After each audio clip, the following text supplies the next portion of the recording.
We spend $3.8 trillion a year on healthcare in this country. And just to be clear, that is trillion, with a T.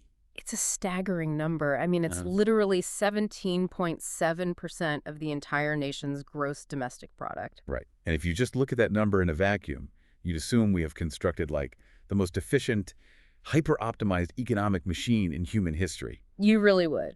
But if you actually pull back the curtain, the U.S. healthcare system, it routinely fails the most basic, fundamental rules of what economists call a perfect market. It just completely shatters them, right? Exactly. I mean, the diagnostic machines might be incredibly precise, like a broken bone is broken, a tumor is there, or it isn't. But the financial and economic machinery running in the background is murky. It's contradictory. And in a lot of cases, it's actively working against the interests of the people it's supposed to heal, which is just wild to think about. It really is. So, that paradox is our mission today. We are taking a deep dive into the massive, complex machine of healthcare economics. We want you to understand the invisible forces shaping, well, everything. From the terrifying numbers on your personal medical bills to why your local hospital always seems understaffed. Yeah, all the way up to those, trillion-dollar federal policies being debated in Washington. And to do this, we've got a really fantastic stack of sources in front of us today. We really do. We've got some incredible foundational material here. Yeah, so we are pulling insights from a textbook titled The Economic Context of Nursing Practice in the United States by Benjamin J. McMichael and Joanne Spetz. And we've also got some foundational microeconomics lecture notes to sort of ground us, right? Right, because you need the basics first. Plus, we have a really compelling National Academy of Medicine commentary focusing on health costs, financing, and strategies for a new administration. So by the time we finish unpacking all these sources, you'll start seeing these invisible economic forces acting out in real time. Things like moral hazard, opportunity costs, and market equilibrium. You'll see them during every single doctor's visit you ever have. I mean, you'll finally understand the why behind all the chaos. Okay, so to figure out why the healthcare market is broken, we first need to establish how a market is actually supposed to work. Right, the baseline. Yeah, so let's step out of the hospital for a second, just walk into a coffee shop. Why do we buy what we buy, and how do prices get set in the first place? Well, our microeconomics notes break this down into three really basic realities. First, resources are scarce. They aren't infinite. Right, like you only have so much money in your wallet, and a farmer only has so much land. Exactly. And the second reality is that those resources can be used for multiple purposes. Okay, make that make sense for me. So if a farmer uses a plot of land to grow corn, they physically cannot use that exact same dirt to, graze cattle or build an apartment complex. Oh, I see. Yeah, so the lost value of whatever they didn't choose, that is the opportunity cost. The opportunity cost. Okay, got it. And the third reality is that people have heterogeneous preferences, which is just a fancy way of saying we all value things differently. One person's pleasure is another person's poison, essentially. Right. You might be entirely willing to trade your cattle for my tomatoes. And money is really just the grease that makes that trade easier. But the truly fascinating part is how we decide how much of something to consume. Because we don't make decisions based on the total value of something, do we? No, we don't. We make decisions at the margin. At the margin. Yeah, we evaluate the marginal utility, which means the value or pleasure you get from having just one more of a specific thing. Okay, so the lecture notes have this classic example involving two guys, Sam and Dean, and their demand for lattes, which I love. It's a perfect illustration, really. So let's look at Sam. If lattes are completely free, Sam will drink like 16 of them. Which is a lot of coffee. A dangerous amount. But if the price goes up to $1, he only wants 14. At $2, he wants 12. Right, and if a latte shoots all the way up to $6, his demand drops down to just $4. It's this downward sloping curve. And it's driven entirely by declining marginal utility. Because that very first cup of coffee in the morning, it wakes you up. It has massive utility. It's a lifesaver. But by the time you get to latte number 17, you're nauseous. Your heart is racing. You're shaking. Exactly. The marginal utility is actually negative at that point. So as a consumer, you're constantly running this subconscious calculation in your head. You compare the marginal utility, the benefit of that next latte, against the marginal cost, which is just the price on the menu. And if the benefit outweighs the price, you buy it. If the price outweighs the benefit, you walk away. That is the law of demand in a nutshell. And the exact same logic applies to the producers, just in reverse, right? Precisely. Producers are constantly looking at their marginal revenue versus their marginal costs. The textbook uses the manufacturing of aspirin as an example here, which is super helpful. Oh, it's a great example because producing the very first aspirin pill is astronomically expensive. Right, because you have to build the entire lab, hire all the scientists, set up the supply chains. All of it. But once the factory is actually humming, you achieve what economists call economies of scale. You're buying chemicals in massive bulk. Exactly. So the cost to produce the 1,000th pill is drastically lower than that first pill. So the manufacturer has a massive incentive to keep pumping out aspirin as long as the marginal revenue from selling one more pill is higher than the tiny marginal cost of making it. Yep. And when you put the consumer's demand curve and the producer's supply curve on the exact same graph, they eventually cross. And that intersection is the market equilibrium. That's it. It's the precise price point where the exact number of lattes consumers want to buy completely matches the exact number the coffee shop wants to sell. I always picture the market as this giant, sweaty tug of war. Like, my desire for a caffeine fix is pulling on one side of the rope, and the coffee shops need to, pay their baristas rent is pulling on the other. And the price is just the little red flag tied in the middle of the rope. Yes. If there's a shortage, the flag gets pulled up, the price rises. If there's a surplus, the price drops. That visual works perfectly for understanding price changes, because price changes just slide you back and forth along the existing rope. Along the curve, yeah. But it's crucial to understand what happens when external factors enter the equation. Like, what if the price of gasoline suddenly skyrockets? Oh, right. That doesn't just change the quantity of gas you buy. No, it actually shifts the entire demand curve for hybrid cars to the right. Because people suddenly want more hybrids at every single price point, just because the price of a related necessity went up. Exactly. Or, if a new technology makes building car batteries 50% cheaper, the supply curve shifts to the right. Automakers can suddenly supply way more cars for the same amount of money. Okay, so that's the textbook ideal. Consumers and producers just dancing in perfect harmony, adjusting to shifting curves, and finding this beautiful equilibrium. The operative word there being ideal. Right. Let's take these clean economic principles and throw them into the messy human reality of a hospital. Let's look at the labor market for the people actually keeping us alive, the nurses. This is where it gets really interesting. How does this supply and demand tug of war handle actual human labor?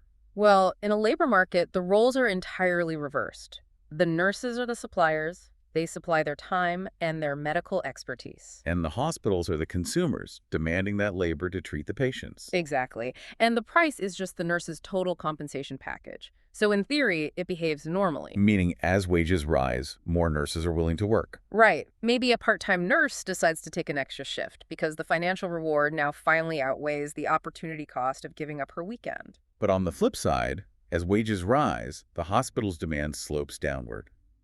They want to hire fewer nurses because it eats into their profit margins. And we see massive shifts in this market, too. Say a hospital administrator reads a new study proving that higher nurse staffing levels drastically lower patient infection rates, and maybe it attracts better PR. Their demand curve shifts up. Yeah. They suddenly want to hire way more nurses at the exact same current wage, which creates a shortage. And that forces them to compete with other hospitals and drive wages up. But then, if nursing schools rapidly expand and flood the market with new grads, the supply curve shifts right. And hospitals realize they don't have to pay premium wages to fill shifts anymore, so the price of labor cools down.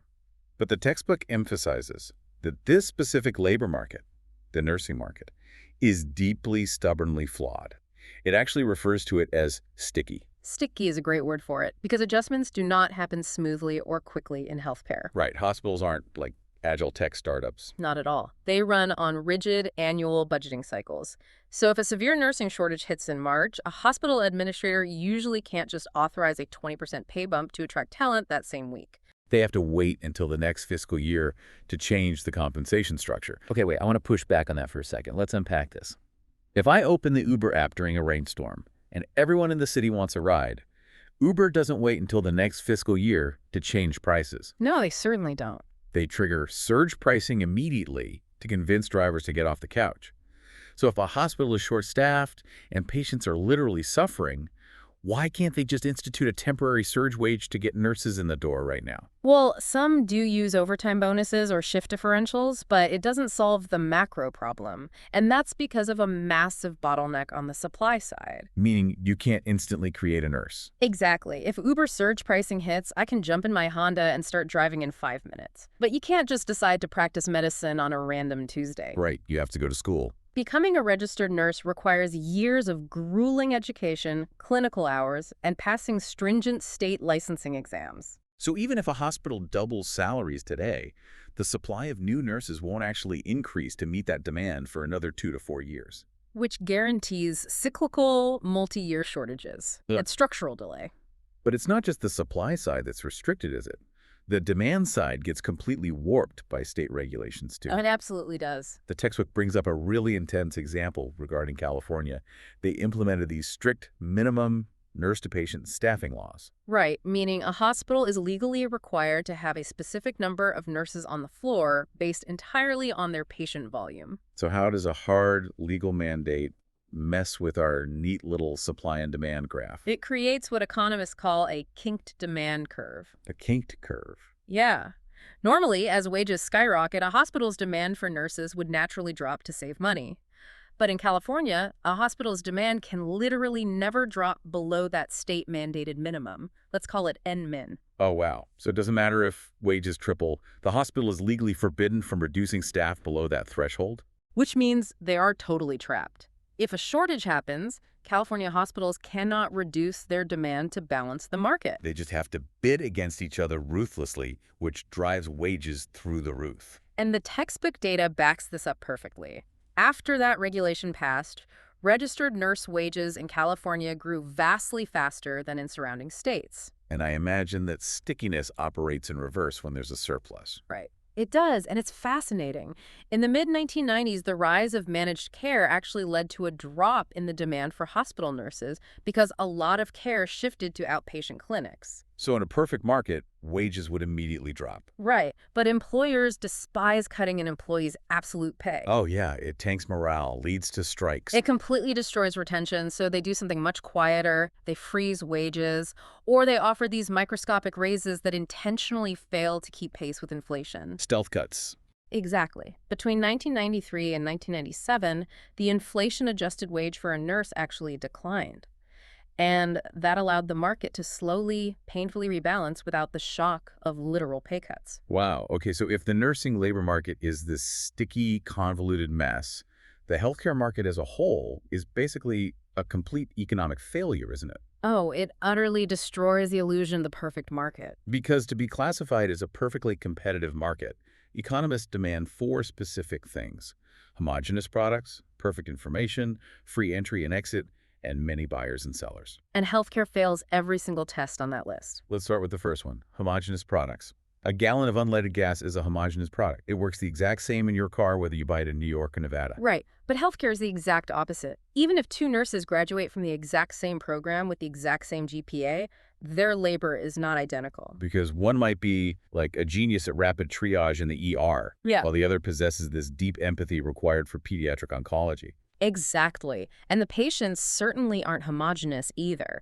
2 people can undergo the exact same knee replacement and have radically different recovery trajectories based on their genetics, their age, their lifestyle. You just can't commoditize human biology, which leads directly into the second failure: perfect information. This is the big one. In a functioning market, the buyer and seller both know exactly what they're dealing with. If I want a new 4K television, I can pull out my phone, read 500 reviews, compare specs across 6 different websites, and confidently purchase the exact model that maximizes my utility for the lowest price. But if you're in the back of an ambulance clutching your stomach because your appendix just ruptured... I'm not exactly scrolling Yelp reviews for abdominal surgeons. No, you're really not. The information asymmetry in healthcare is perhaps the most profound of any industry on Earth. Information asymmetry. Yeah, meaning the provider possesses a towering mountain of specialized knowledge and the patient is largely in the dark. You are vulnerable and you're often in pain. You lack the medical training to even evaluate the quality of the care you are receiving. And even after you recover, you probably couldn't definitively say if the surgeon was world-class or just barely adequate. I definitely couldn't. And because I can't evaluate them, I rely on the government to do it for me, which is exactly why the third rule-free entry and exit gets totally obliterated. Right, because in a perfect market, if the price of TVs goes up, someone can just build a new TV factory tomorrow to capture that profit. But if the price of brain surgery goes up, I can't just stick a sign on my lawn and declare myself a neurosurgeon. And that's precisely because of that terrifying information asymmetry we just talked about. Society recognized very early on that letting the free market dictate medical quality would result in absolute chaos. Quacks maiming people. Exactly. So the government erected colossal barriers to entry to protect the consumer. We mandate years of undergraduate study, medical school, grueling residencies, board certifications, state licenses. And if you want to invent a new pacemaker, you'll spend 10 years and hundreds of millions of dollars proving it's safe to the FDA before you can sell a single unit. Which is good. These regulations are morally essential to protect human life.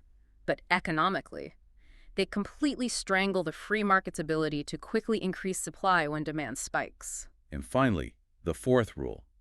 Many buyers and sellers.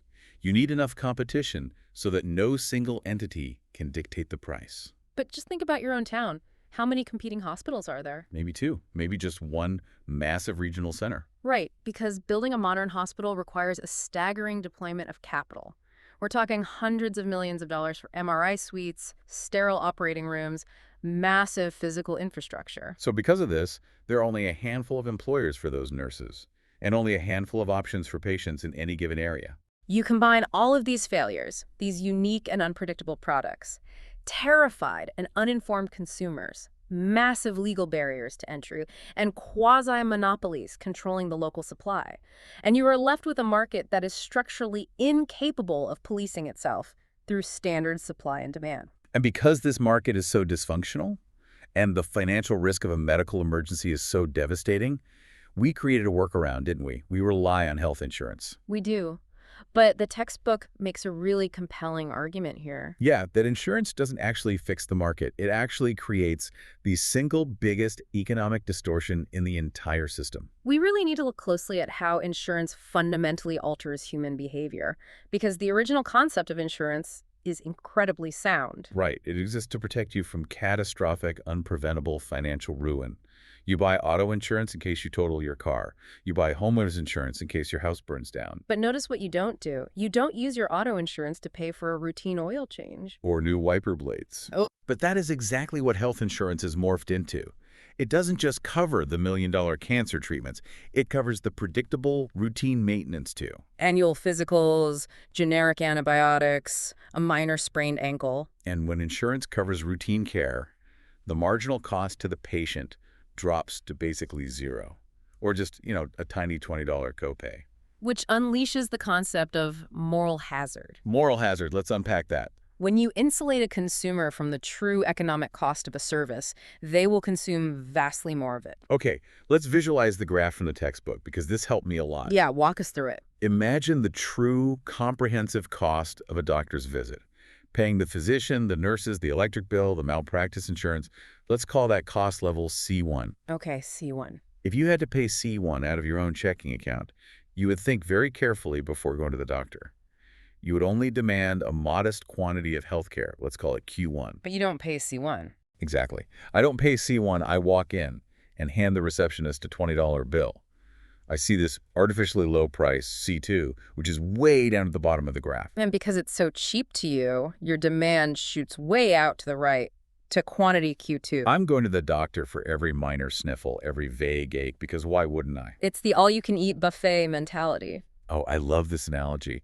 If you pay a flat $20 cover charge at a buffet, you feel economically compelled to eat 5 plates of food just to get your money's worth. Even if you were perfectly satisfied after plate 2, you keep consuming until your marginal utility literally drops to zero. That is moral hazard in action. But here is the brutal reality.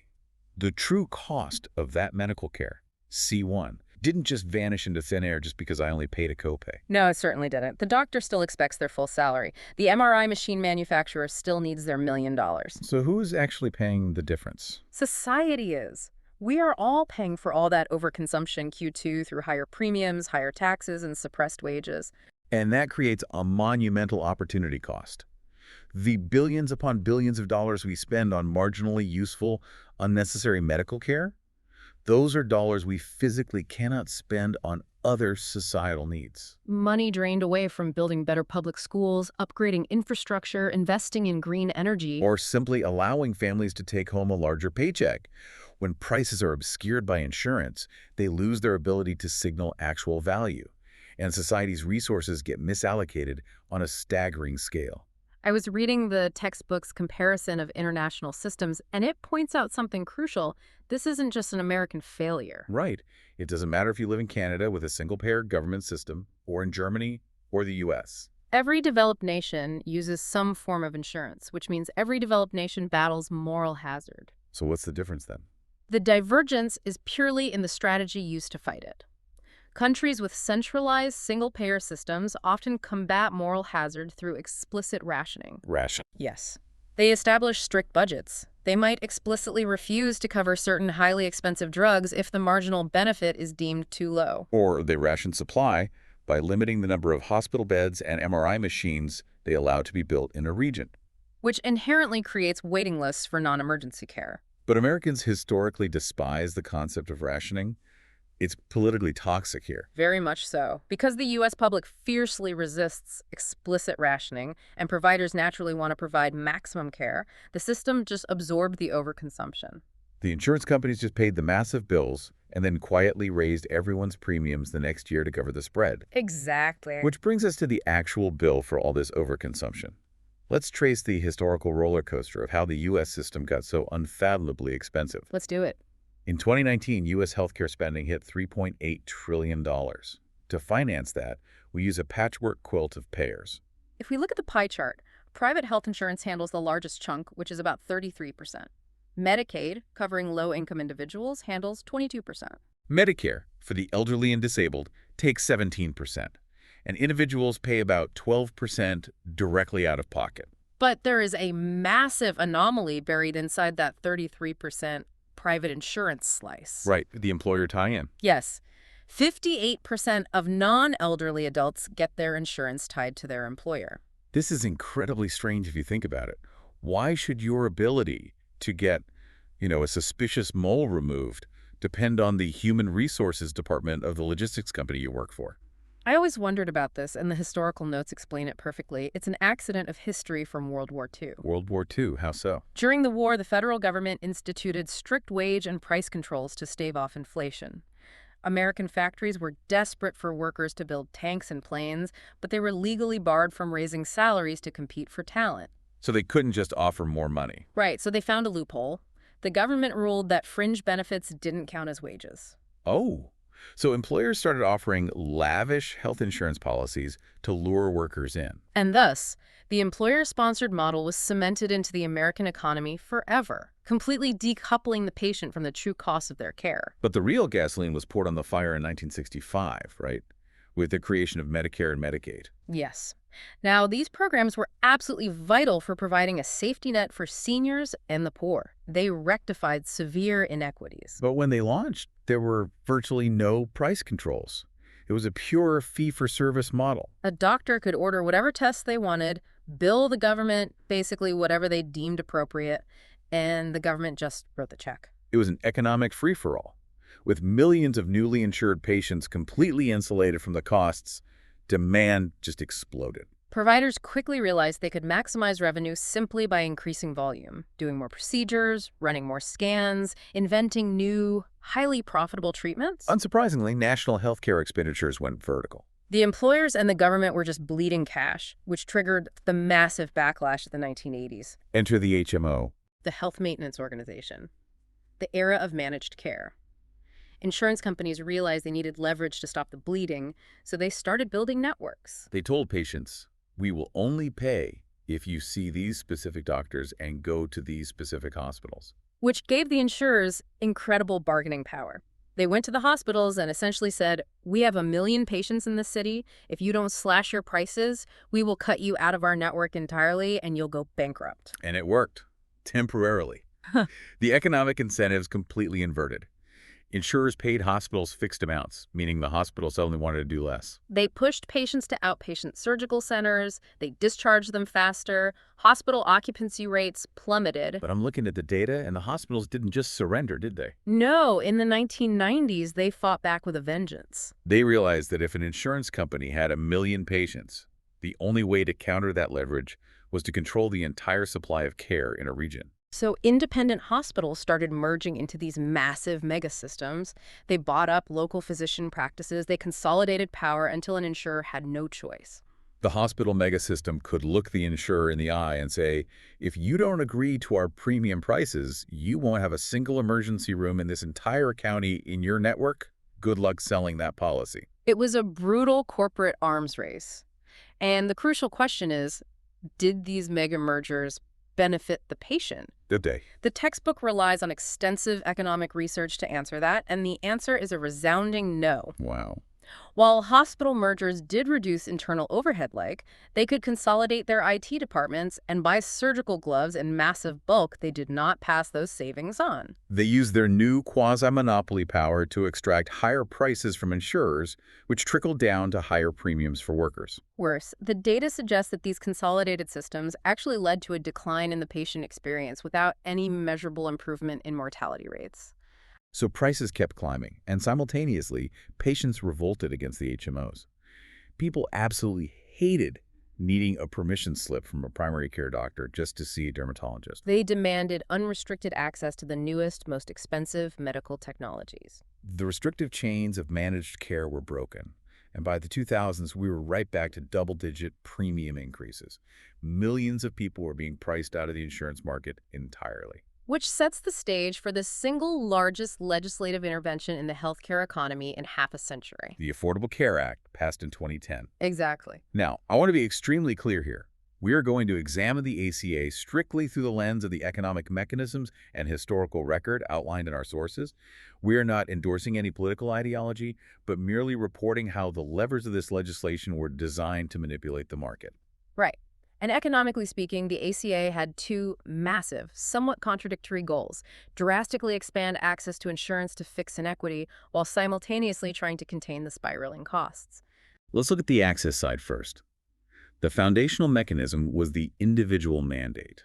The economic logic was actually quite simple. You cannot force insurance companies to cover people with pre-existing conditions unless you also force all the young, healthy people into the insurance pool to subsidize them. Because if healthy people wait until they get sick to buy insurance, the entire economic model collapses. Exactly. The ACA also mandated large employers offer coverage, created state-level health insurance exchanges with federal subsidies for lower-income folks, and allowed young adults to stay on their parents' plans until age 26. One of the biggest levers for expansion was Medicaid. The ACA offered to pay the vast majority of the costs for states to expand Medicaid eligibility to anyone earning up to 133% of the federal poverty level. However, this became a highly fragmented reality because the Supreme Court ruled states couldn't be forced to expand, and initially only 32 states elected to do so. Still, the raw numbers show a massive impact. By 2015, the uninsured rate for non-elderly adults had plummeted to 13%. But the politics surrounding those mechanisms were volatile. The Republican Party campaigned vigorously against the ACA, viewing the mandates and market regulations as federal overreach. And during the Trump administration, Congress successfully neutralized the individual mandate, reducing the tax penalty for not having insurance to $0 by 2019. Consequently, between 2016 and 2019, the uninsured rate began to climb back up, hitting 9.2%, or nearly 30 million uninsured Americans. The law also survived multiple existential threats at the Supreme Court. Most recently in 2021 with California v. Texas, where the court dismissed a challenge to the law based on legal standing, effectively leaving the architecture intact. But beyond the headline-grabbing political fights over coverage, there was a quieter, deeply structural revolution happening in the background of the ACA, and it involves how the money actually flows. The government finally realized that the old fee-for-service model paying doctors for sheer volume was bankrupting the country. So they began a massive push toward value-based purchasing, or VBP. Value-based purchasing. This is a monumental shift in economic incentives, right? Huge. Instead of paying a hospital for how many knee replacements they perform, you pay them based on the outcome of those surgeries. The ACA established the Center for Medicare and Medicaid Innovation to design these models. They promoted accountable care organizations, or ACOs. In an ACO, a network of doctors and hospitals agrees to manage all the care for a defined population of Medicare patients. And if they can keep those patients healthy, hit strict quality metrics, and bring the total cost of care under a set benchmark, the ACO gets to keep a percentage of the savings as a bonus. Let me stop you there because I want to make sure I really understand the mechanics of this. We're basically trying to stop paying a mechanic based on how many wrenches they turn and start paying them based on whether the car actually drives off the lot and stays out of the shop. That's a brilliant analogy. But how do they actually measure that value for a doctor? It seems so subjective. It gets incredibly granular. Following the ACA, Congress passed MAC-RA, the Medicare Access and CHP Reauthorization Act. MAC-RA created a system called MEC-ES, the Merit-Based Incentive Payment System. MAPS. This is where the rubber meets the road. MIPS literally calculates a score for a physician based on 4 categories: quality, cost, promoting interoperability like using electronic health records effectively, and clinical improvement activities. Wait, so a doctor's actual paycheck changes based on their MAP score? Yes. If a physician has a high MSOC score because their patients have low readmission rates, their diabetes is well managed, and the doctor avoids ordering redundant, expensive MRI scans, Medicare will actually adjust their payments upward. They get a bonus on every service they provide. But if they score poorly, if their patients constantly end up back in the ER because of surgical complications, Medicare penalizes them by cutting their reimbursement rate. It forces the provider to internalize the economic cost of poor quality. Exactly. And it's not just the federal government trying to manipulate supply and demand. State governments use heavy-handed regulations to control costs, too. Oh, absolutely. The textbook highlights certificate of need laws. In many states, if a hospital network wants to build a shiny new surgical wing or buy a fleet of million-dollar imaging machines, they literally have to ask the government for permission. And they have to prove the community actually needs it. Why? Because economists know that in healthcare, supply often creates its own demand. Right. If you build it, doctors will find a way to use it to generate revenue. By legally capping the supply of medical facilities, states hope to forcibly suppress utilization. They also rely on the legal system. State tort liability laws, medical malpractice lawsuits act as an indirect, brutal regulator of quality. Because the constant looming threat of a multi-million-dollar lawsuit forces hospitals to invest heavily in safety protocols and risk management. Which theoretically improves the value of care, even if it occasionally incentivizes doctors to practice defensive medicine by ordering extra tests just to cover themselves legally. Taking that a step further, while all these top-down bureaucratic regulations are trying to force the system to behave, there is a massive grassroots shift happening from the bottom up. We're trying to turn the terrified patient back into a traditional consumer. And that shift is driven by the explosive rise of high-deductible health plans, or HDHPs. The Bureau of Labor Statistics data from our sources shows a dramatic transformation here. The number of workers on high-deductible plans skyrocketed from 24% in 2010 to 45% in 2018. Let's talk about the psychological shock of these plans. If you are on an HDHP, you might have an out-of-pocket maximum of $6,450. That means before your insurance company pays a single dime, you have to drain $6,450 out of your own bank account. Right. For routine, everyday health care, you are effectively uninsured. And if we tie this all the way back to the moral hazard graph from earlier, the economic strategy is brilliantly ruthless. It really is. The goal of an HDHP is to violently rip away the insurance insulation that causes overconsumption. It forces the patient to look directly at the terrifying true economic cost C1 of their medical care. If you have to pay full price for an MRI until you hit your deductible, you are suddenly going to ask your doctor, do I really need this scan today, or can we try physical therapy first? The plan is designed to eradicate moral hazard by injecting financial pain back into the decision-making process. But wait, if that's true, then there's a fatal flaw in the plan. You can't be a savvy shopper if the store hides all the price tags. That is the glaring issue. I can't walk into a grocery store, fill my cart, and just guess what the milk costs. But that is exactly how healthcare operates. You don't know what a blood test costs until you get a bewildering bill in the mail 3 months later. Which is exactly why the push for high deductibles had to be paired with a push for price transparency. You cannot have a functioning market without perfect information. Right. This led to executive orders starting under President Trump and maintained and expanded under President Biden, legally forcing hospitals to publish their actual negotiated prices in a machine-readable format online. And the market is finally building tools to capitalize on that transparency. Our sources highlight platforms like MD Which functions almost like an Expedia or Kayak for medical procedures. Exactly. If you know you need an ultrasound or a knee scope, you don't just blindly walk into the nearest hospital anymore.